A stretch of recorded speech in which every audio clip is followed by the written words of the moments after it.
Question number 86 है, आधुनिक बिहार का निर्माता किसे माना जाता है? तो इसका करेक्ट आंसर हो जाएगा सच्चिदानंद सिन्हा। फर्स्ट ऑप्शन इसका करेक्ट होगा। इनके बारे में और भी बताएं तो इनका जन्म जो है 10 नवंबर 1871 ईस्वी को भोजपुर जिला में हुआ था और इन्होंने 1889 ईस्वी में लंदन में जाकर के बैरिस्टर का पढ़ाई किए थे, कानून की पढ़ाई किए थे और जब ये भारत आए तो 1893 ईस्वी में कलकत्ता हाई कोर्ट में अपना योगदान दिए। इसके बाद 1896 में इलाहाबाद जो हाई कोर्ट है माने उच्च न्यायालय है उसमें भी अपना योगदान दिए। इसके बाद में हम लोग आगे जानते हैं इनके बारे में कि ये जो है 1916 ईस्वी में पटना उच्च न्यायालय में भी हाई कोर्ट में जो पटना हाई कोर्ट है उसमें भी अपना योगदान दिए। इसके बाद 1936 से 1945 ईस्वी तक पटना विश्वविद्यालय के कुलपति भी ये थे माने रह चुके हैं। तो अभी नेक्स्ट में चलते हैं क्वेश्चन नंबर 87। बिहार प्रांतीय किसान सभा का गठन किसने किया था? तो ये किए थे स्वामी सदानंद सरस्वती। एक क्या गया था, कौन सा मेला? सोनपुर मेला, जो कि पशुओं का मेला है, विश्व का सबसे बड़ा पशुओं का मेला सोनपुर मेला। इसमें किसानों के द्वारा किया गया था। कब किया गया है? तो 1929 में किया गया था। तो 1929 में किया गया था स्वामी सदानंद सरस्वती के द्वारा। नेक्स्ट क्वेश्चन है कि डच ईस्ट इंडिया कंपनी ने किस वर्ष अपनी फैक्ट्री पटना में स्थापित की थी? इसका करेक्ट आंसर हो जाएगा 1632 ईस्वी में।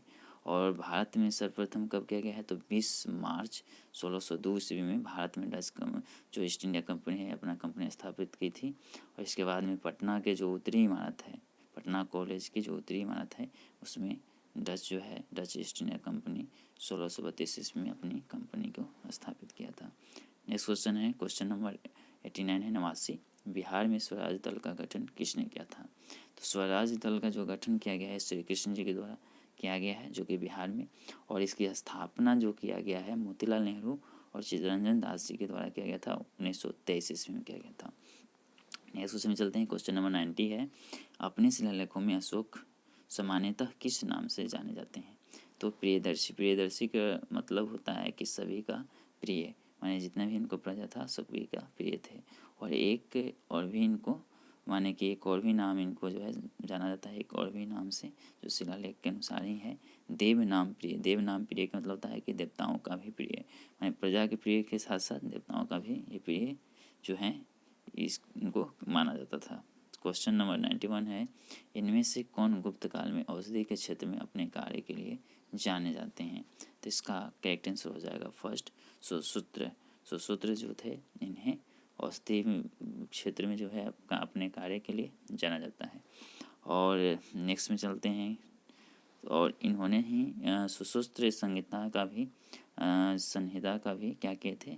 लिखे हैं, जो कि चिकित्सा से ही संबंधित था। तो सुश्रुत संहिता भी चिकित्सा से संबंधित है, तो इनके बारे में और भी आप जानकारी रखिएगा। नेक्स्ट क्वेश्चन देखते हैं हम लोग 92। निम्नलिखित में से प्राचीन भारत की कौन सी लिपि दाहिने से बाईं ओर लिखी जाती थी? ते खरोष्ठी थी जो कि लिखी जाती थी। देवनागरी जो है बाईं से दाईं ओर लिखी जाती है। ये जो खरोष्ठी ये लिपि जो है ये दाहिने से बाईं ओर की लिखी जाती है। तो 92 के बाद देखते हैं हम लोग 93।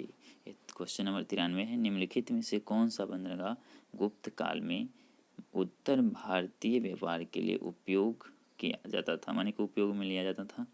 तो इसमें से हो जाएगा ताम्रलिप्ति, सेकंड सही है, अब भरूच ये भी सही है, दो सही है इसमें, तो इसमें एक से अधिक ऑप्शन नंबर आ जाएगा। और इससे रिलेटेड हम सब आपको बता देते हैं कि क्या क्या था। तो भरूच था, उज्जैनी था, विदिशा था, प्रयाग था, बनारस था, गया था, पाटलिपुत्र था, वैशाली था, ताम्रलिप्ति, कौशाम्बी, फिर मथुरा भी था, इसके बाद पेशावर भी था। तो ये सभी है जो कि आप याद रखिएगा, लिख लीजिएगा इसको बढ़िया से। क्वेश्चन नंबर 94 है, मुगल चित्रकला किसके नेतृत्व में अपने शीर्ष बिंदु पर रहा था? तो मुगल जो चित्रकला है किसके नेतृत्व में सबसे शीर्ष बिंदु पर हमारे सबसे अच्छा रहा? तो ये जहांगीर के शासनकाल में रहा था। स्टार्टिंग कब हुआ? तो अकबर के दरबार में जो है यूरोप के थे दो चित्रकार को इनके सामने प्रकट किया गया था, प्रस्तुत किया गया था। और इनके सामने तो इसका नाम था दसवंत और वसावन। तो वसावन और दसवंत दो चित्रकार थे जो यूरोपीय थे, इनके दरबार में पेश किया गया था। इसके बाद इन्हीं से उत्प्रेरित होकर के इनका जो आगे का जो वंशज आया, कौन, तो हुमायूं से स्टार्टिंग हुआ। तो हुमायूं जो है इस पर ध्यान दिया मुग़ल चित्रकारी पर, और इसका दो सेवक थे जो कि इनका दरबार में रहते थे, मीर सैयद अली और अब्दुस समद। तो अब्दुस समद और मीर सैयद अली जो थे, ये दोनों इनकी सेवा में रहते थे। इसके बाद में जो बहुत ज़्यादा कहने का मतलब कि ये ग्रो किया कब ग्रो किया, जब जहांगीर के शासनकाल आया। तो मुग़ल चित्रकला जो है सबसे ज़्यादा जहांगीर के ही शासनकाल में ग्रो किया था। तो नेक्स्ट क्वेश्चन में चलते हैं हम लोग। क्वेश्चन नंबर 95 है, मध्यकालीन भारत में मंद शब्दारी जो है व्यवस्था क्यों लागू की गई थी? तो ये किया गया है, ये शैक्षणिक था, माने ये जो है इसमें सैनिक का आसानी से सुगमता से भर्ती हो जाए, माने कि प्रशासनिक दृष्टिकोण से बनाया गया था। तो इसका ऑप्शन नंबर 2 करेक्ट हो जाएगा 95 का। 96 है कि अष्टप्रधान का गठन किसने किया था? तो ये शिवाजी किए हैं, वीर शिवाजी। और नेक्स्ट क्वेश्चन चलते हैं। क्वेश्चन नंबर 97 है कि दिल्ली के किस सुल्तान ने सबसे ज़्यादा नहरों का निर्माण किया था? तो एक ये है फिरोज शाह तुगलक, सबसे ज़्यादा फिरोज शाह तुगलक ही नहरों का निर्माण करवाए थे। तो नेक्स्ट क्वेश्चन में चलते हैं। क्वेश्चन नंबर 98 है, बंगाल की खाड़ी में समुद्र डकैती हेतु हुगली का उपयोग कौन करता था? तो हुगली का उपयोग ये जो पुर्तगाली लोग थे, ये लोग करते थे ज़्यादा। क्वेश्चन नंबर 99 है, ठगों का उन्मूलन किसके नेतृत्व में हुआ था? तो ये जो हुआ है उन्मूलन, माने कि इसका उन्मूलन का मतलब होता है खत्म होना, समाप्त होना। तो कैप्टन असलीमन के द्वारा किया गया था। तो कैप्टन असलीमन थे, तो इसका क्या हो गया, उन्मूलन हुआ था। क्वेश्चन नंबर 100 में हम लोग देखते हैं कि अफगानिस्तान के प्रति आक्रामक नीति किस वायसराय ने अपनाई थी? तो ये अपनाया गया है किनके द्वारा? तो अपनाया गया था लॉर्ड लीटन, माने लीटन के द्वारा। लॉर्ड नहीं बोलेंगे, लॉर्ड तो ईश्वर के लगाते हैं लोग, तो लीटन ही हो जाएंगे करेक्ट। क्वेश्चन नंबर 101 है, 1930 ईस्वी में महात्मा गांधी ने सविनय अवज्ञा आंदोलन कहाँ से आरंभ किया था? तो अपने आश्रम साबरमती से किए थे और दांडी तक पहुँचे थे। 24 दिन पैदल चले, और इसके बारे में बता चुके हैं पूर्वोत्तरी, जो भी पहले वीडियो डाला हुआ है उसमें देखिएगा, बहुत अच्छा से डिटेल से बता दिया गया है। क्वेश्चन नंबर 102 है, शराबबंदी आंदोलन 1922 ईस्वी किसके नेतृत्व में प्रारंभ किया गया था? तो शराबबंदी आंदोलन है सरदार वल्लभ भाई पटेल के द्वारा किया गया था, और ये एक ऐसा आंदोलन था जिसमें किसानों को कर देने से मना किया गया था, ये कर मत दो, और किसान नहीं दिए थे।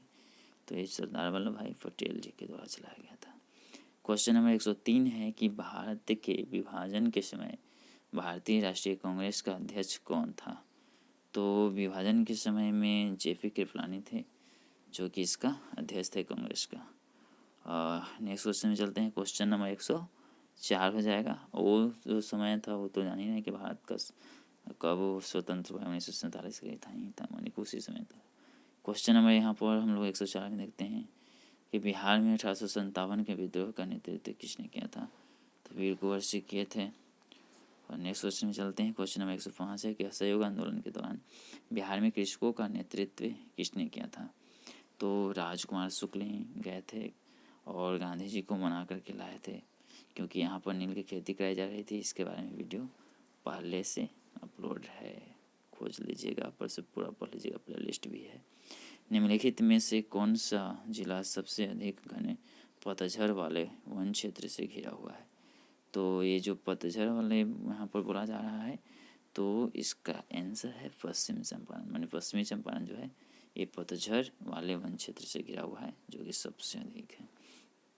क्वेश्चन नंबर 107 है कि बिहार के किस जिले में गंगा नदी सबसे लंबी है? तो पटना है, पटना में ही सबसे लंबी जो है गंगा नदी की लंबाई सबसे ज़्यादा पटना में ही है। क्वेश्चन नंबर 108 है यहाँ पर कि 2011 की जनगणना के अनुसार बिहार के किस जिले में सर्वोच्च घनी आबादी दर्ज की गई है? तो ये शिवहर हो जाएगा करेक्ट आंसर, इसका शिवहर में था। क्वेश्चन नंबर 109 है कि निम्नलिखित में से कौन सा देश भौगोलिक क्षेत्र की दृष्टि से सीमा रहित सबसे बड़ा देश है? माने सीमा रहित का मतलब बिना सीमा का, तो ये जो हो जाएगा अपना जापान, जापान ही इसका करेक्ट आंसर हो जाएगा 109 का 3। जापान है इसका करेक्ट आंसर। इसके बाद क्वेश्चन नंबर 110 में हम लोग देखते हैं कि सर्वाधिक उत्तरी दक्षिणी लंबाई वाली सीमा वाली जो देश है कौन सी है। तो ये है चिली है। चिली मिर्च चिली का मतलब मिर्च होता है, देश का नाम है यहाँ पर। तो कमेंट बाजी थोड़ा सा कर दीजिए। क्वेश्चन नंबर 111 है कि निम्नलिखित में से किस देश में सबसे अधिक संख्या में द्वीप है।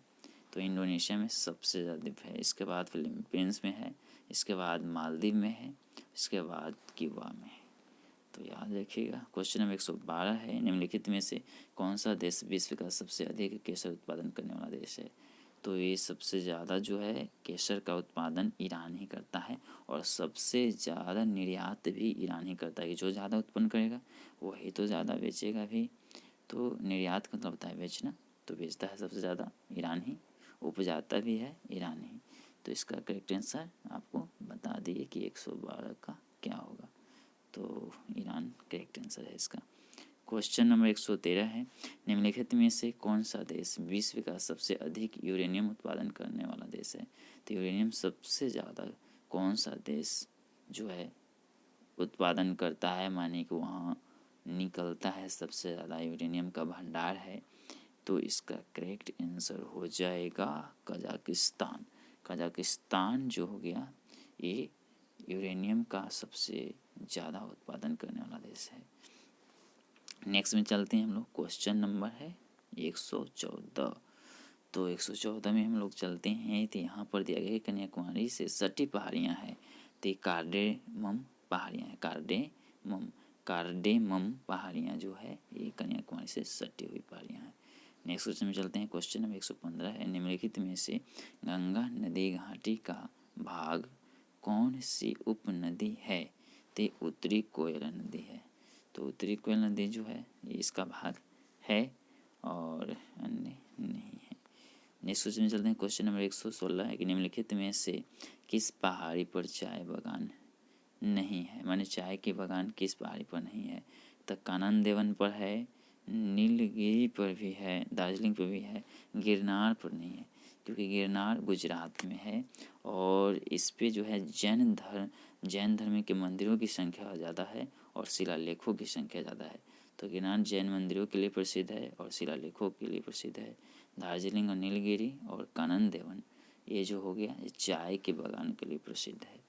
तो नेक्स्ट क्वेश्चन में चलते हैं। क्वेश्चन नंबर 117 है कि भारत में किस राज्य का सर्वाधिक क्षेत्र घने पतझड़ वाले जंगल से घिरा हुआ है। तो क्वेश्चन नंबर 117 का करेक्ट आंसर हो जाएगा, क्या होना चाहिए। तो इसका करेक्ट आंसर होगा मध्य प्रदेश अपना। तो मध्य प्रदेश है। अब तो वर्तमान में वृक्षारोपण हुई है क्योंकि कार्बन डाइऑक्साइड की मात्रा बढ़ रहा है वायुमंडल में। तो इसको देखते हुए वृक्षारोपण बहुत किया गया है। तो बढ़ा है मात्रा, घट बढ़ा प्रेजेंट में हो सकता है लेकिन मध्य प्रदेश ही है। इसके अनुसार भारत में किस राज्य में सर्वाधिक क्षेत्र जो है घने पतझड़ वाले जंगल से घिरा हुआ है। तो मध्य प्रदेश ही घिरा हुआ है। तो इसी का करेक्ट आंसर थर्ड ही होगा।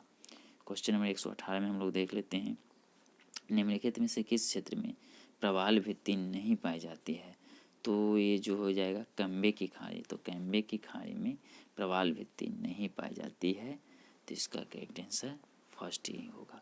क्वेश्चन नंबर 119 है कि 2011 की जनगणना के अनुसार निम्नलिखित में से किस धार्मिक समूह में सर्वाधिक साक्षरता दर प्रतिशत दर्ज की गई थी, माने कौन सी धर्म में सबसे ज़्यादा शिक्षित लोग थे। तो जैन धर्म में। इसका करेक्ट आंसर 4 होगा, 119 का 4। इसके बाद हम चलते हैं क्वेश्चन नंबर 120 में निम्नलिखित में से जनजाति और राज्य की कौन सी जोड़ी सही नहीं है। तो भील गुजरात में है, सही है।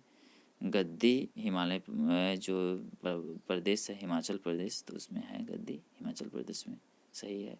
कोटा तमिलनाडु में है, सही है। टोडा केरल में नहीं है। इसका ऑप्शन 4 ही हो जाएगा क्योंकि टोडा जो है कर्नाटक और तमिलनाडु में होता है। तब कर्नाटका और तमिलनाडु क्षेत्र में टोडा जनजाति पाई जाती है।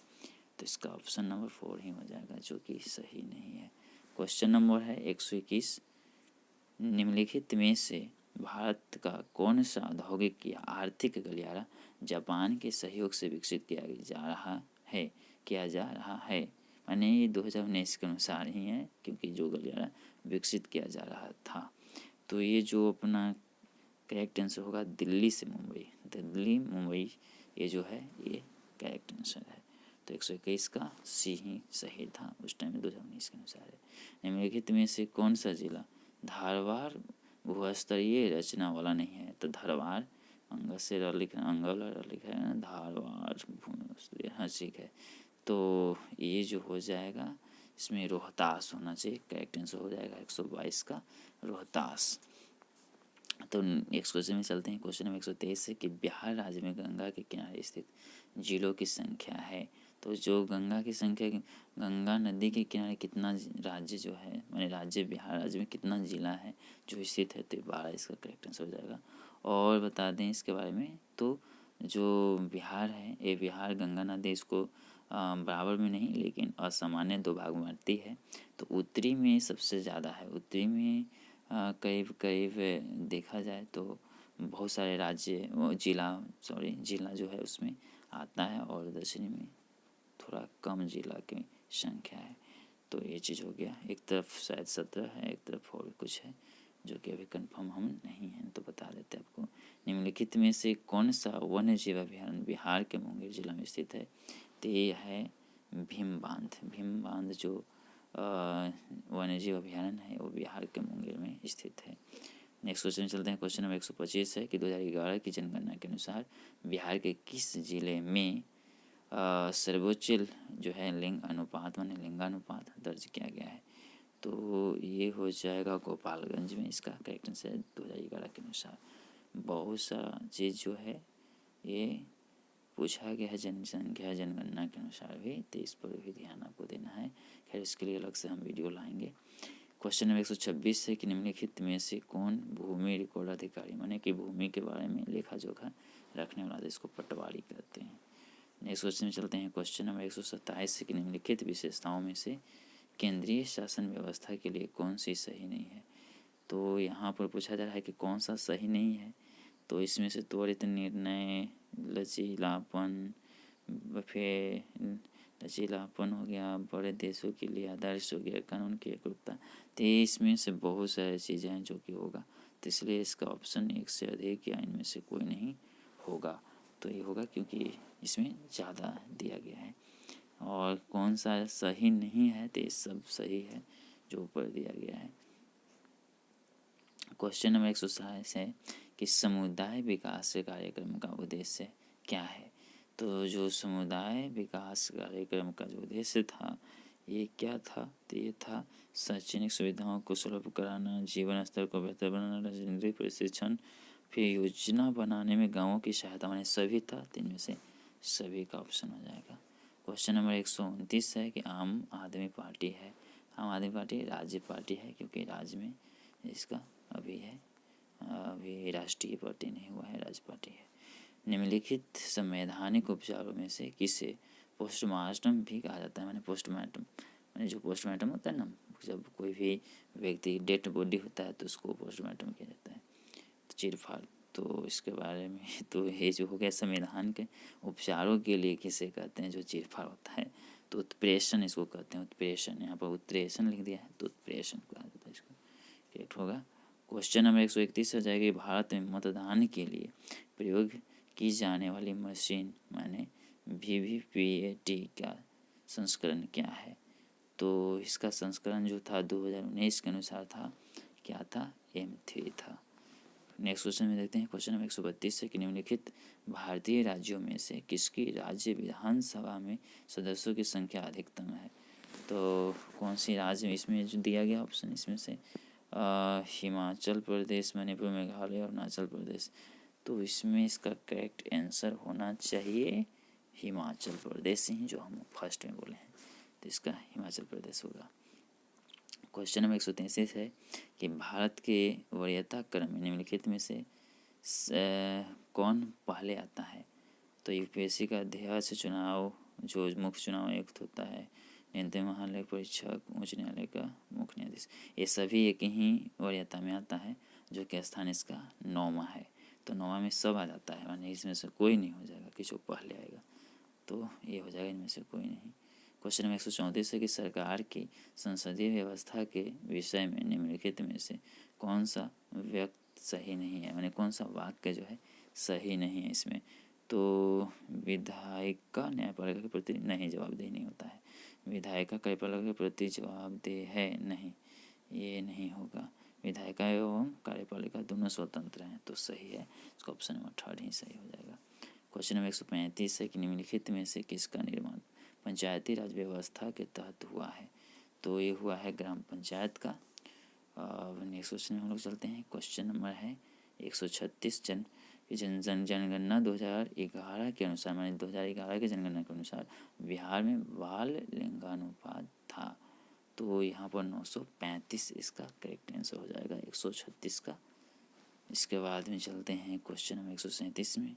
वर्ष 2017-18 के दौरान बिहार में तृतीय क्षेत्र की विकास दर थी। ये करंट अफेयर है, जो कि इकोनॉमिक्स में भी करंट अफेयर, या इसको हम लोग कहते हैं कि आर्थिक सर्वेक्षण से दिया गया है।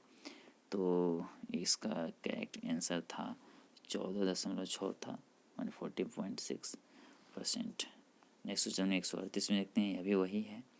तो इसमें दिया है कि वर्ष 2017-18 में मौजूदा कीमतों पर बिहार राज्य का सकल राज्य घरेलू उत्पादन माने GSDP था। तो इसमें पूछा गया है, तो इसका करेक्ट आंसर हो जाएगा, क्या होगा, कितना था। तो ये भी करंट का ही है, जो कि सर्वेक्षण से, आर्थिक सर्वेक्षण से दिया गया है। तो इसका भी फर्स्ट होगा 4,87,628 करोड़। गजब है। क्वेश्चन नंबर 139 है कि छठी पंचवर्षीय योजना के दौरान निम्नलिखित में से कौन सा कार्यक्रम शुरू किया गया था। तो ये काम शुरू किया गया था ग्रामीण साक्षरता विकास, नहीं, एकीकृत ग्रामीण विकास। फर्स्ट इसका ऑप्शन सही होना चाहिए। तो 139 का फर्स्ट ही होगा, एकीकृत ग्रामीण विकास। अंत्योदय कार्यक्रम सर्वप्रथम किस राज्य में शुरू किया गया था। अंत्योदय सबसे पहले कहाँ शुरू हुआ है, किस राज्य में हुआ है। तो इसका करेक्ट आंसर हो जाएगा राजस्थान। तो राजस्थान में हुआ है। 40 हो गया। आगे बढ़ते हैं। नेक्स्ट 140 हो गया। 140 का 141। वर्ष 2017 में मांस और मांस से निर्मित वस्तुओं के निर्यात में भारत की साझेदारी थी। तो इसमें था, ते भी आर्थिक सर्वेक्षण से जो कि 2017 के अनुसार है। तो इसमें था 3%। करेक्ट आंसर इसका 3% ही था, क्योंकि हम कंफर्म हैं। वह प्रथा जिसके तहत किसान स्वयं भूमि का मालिक होता है और सरकार को भू राजस्व माने कि भू का टैक्स के भुगतान के लिए जिम्मेदार माना जाता है। तो इसको रैयतवाड़ी प्रथा के रूप में जानते हैं हम लोग।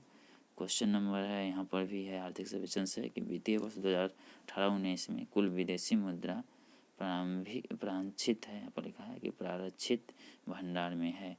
तो प्रारक्षित भंडार कितना है, तो 28,55,882 करोड़ था। तो ये था मुद्रा प्रारक्षित भंडार इतना था। क्वेश्चन में 144 है, निम्नलिखित में से कौन सा प्रत्यक्ष वित्त का स्रोत नहीं है। तो स्रोत नहीं है, तो नाबार्ड नहीं, क्योंकि लोग तो बैंक का है, state bank of India, Allahabad हो गया, क्षेत्रीय ग्रामीण बैंक ने, नाबार्ड भी बैंक ही है, लेकिन ये कृषि क्षेत्र से संबंधित है और वित्त स्रोत का नहीं है। क्वेश्चन नंबर 145 है कि EPCG का पूर्ण रूप क्या है। EPCG का जो पूर्ण रूप है, यह है एक्सचेंज प्रोग्राम फॉर, नहीं, वो नहीं होगा। Export promotion capital goods, export programme for credit general, नहीं, यही होगा। थर्ड इसका करेक्ट आंसर हो जाएगा। क्वेश्चन नंबर है यहाँ पर नेक्स्ट में देखते हैं कि प्रधानमंत्री श्रम योगी मानधन योजना में प्रत्येक ग्राहक को 60 वर्ष की आयु प्राप्त करने के बाद न्यूनतम पेंशन कितना दिया जाएगा। तो ये देना था 3,000 रुपया प्रति माह। नेक्स्ट क्वेश्चन में चलते हैं। क्वेश्चन नंबर 147 है, भारत में न्यूनतम समर्थन मूल्य का निर्धारण कौन करता है। ये करता है कृषि लागत एवं मूल्य आयोग, क्योंकि मूल्य आयोग ही करता है और दूसरा कोई नहीं कर सकता है। तीसरा में हम लोग देखते हैं, क्वेश्चन नंबर आगे है, तीसरा नहीं, नेक्स्ट है 148। हिंदू वृद्धि दर किससे संबंधित है। GDP से ही संबंधित है। कोई भी बढ़ेगा तो आम बात है कि किसी भी राज्य में अगर जनसंख्या बढ़ता है तो GDP भी बढ़ेगा ही, क्योंकि इनकम तो बढ़ेगा ना कुछ तो जीने के लिए रोजगार करेंगे। लेकिन जनसंख्या बहुत ज़्यादा हो गया है, सबसे ज़्यादा तो चाइना का है और इसके बाद दूसरा स्थान पर भारत है, जो कि बहुत अभी दिक्कत की बात है। बिहार में कृषि कुंभ मेला 2019 कहाँ आयोजित किया गया था? तो ये तो कुंभ मेला से पूछ दिया, 2019 में कहाँ किया गया था? तो ये किया गया था मोतिहारी जिला में किया गया है। तो इसका करेक्ट आंसर हो जाएगा 2 मोतिहारी। क्वेश्चन नंबर लास्ट है, नीति आयोग के स्वास्थ्य सूचकांक 2019 के अनुसार बिहार राज्य का स्कोर है। ये भी 2019 में करंट अफेयर का ही है, जो कि आर्थिक सर्वेक्षण से ही है। तो इसका स्कोर कितना था? तो इसका स्कोर था 32.12%। प्रतिशत में नहीं है, यहाँ पर डायरेक्ट दिया गया मैंने 32.12। तो यहाँ पर समाप्त होता है। विशेष अलग से हम अब लेकर के आएंगे करंट अफेयर, और इसके बाद जितना भी है हिस्ट्री, ज्योग्राफी, मैथ का भी अलग से पेन टाइप का बैच आएगा, और साइंस, इस सभी चीज़ का, क्योंकि हम ऑलराउंडर टीचर हैं। जो सभी मिलेगा आपको बिल्कुल फ्री। कभी भी मेंस का भी तैयारी करवाएंगे तो फ्री में ही करवाएंगे। तो आप लोग सपोर्ट कीजिए और सब्सक्राइब कीजिए।